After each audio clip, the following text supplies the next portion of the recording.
Hello প্রিয় bike Riders ভাই বোনেরা, সবাই কেমন আছেন? আমি আফরোজা কারণা আজ আমি আপনাদের সামনে একটি গুরুত্বপূর্ণ বিষয় নিয়ে কথা বলবো। শীতকাল তো চলে এসেছে, তাই শীতে অনেকে বাইক রাইডিং, লং ট্যুর বা শর্ট ট্যুর দিতে পছন্দ করি। তাই তখন নিরাপত্তা বাইক রাইডিং এর জন্য আমরা চলুন কিছু প্রয়োজনীয় বিষয় জেনে নিই। ভ্রমণ শুরু করার আগে বাইকের ইঞ্জিন অয়েল, টায়ার এবং চেন পরীক্ষা করে নিন। সবগুলো অংশ ঠিকঠাক আছে কিনা এবং লিভার লুব্রিকেটেড কিনা তা পরীক্ষা করে নিন।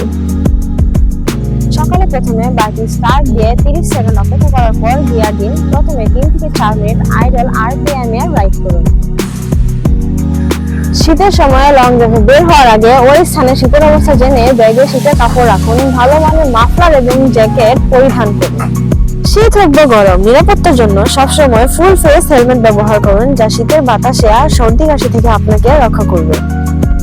বিশেষ করে শীতের সময় হ্যান্ড গ্লাভস ব্যবহার করার ব্যাপারে আমরা অনেকেই উদাসীন।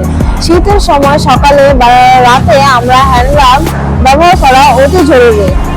তো আপনার আঙুল যদি ঠান্ডা হয়ে যায় তাহলে বাইক কন্ট্রোল করতে অনেক প্রবলেম, সাথে আপনার অ্যাক্সিডেন্ট হওয়ার অনেক সম্ভাবনা থাকে। রাতে শীতের সময় তো হেডলাইট ব্যবহার করতে হয়, কিন্তু শীতের সকালে ঘন কুয়াশার মধ্যে হেডলাইটটি ব্যবহার করুন, যেন অপরদিকে যানবাহন আপনাকে অতি সহজেই দেখতে পায় এবং এতে দুর্ঘটনা হওয়ার সম্ভাবনা খুবই কম থাকে। তাই নিয়ম মেনে নিজের প্রয়োজনীয় বিষয়গুলো খেয়াল করে বাইক রাইডিং করুন এবং আনন্দময় ও নিরাপদ থাকুন।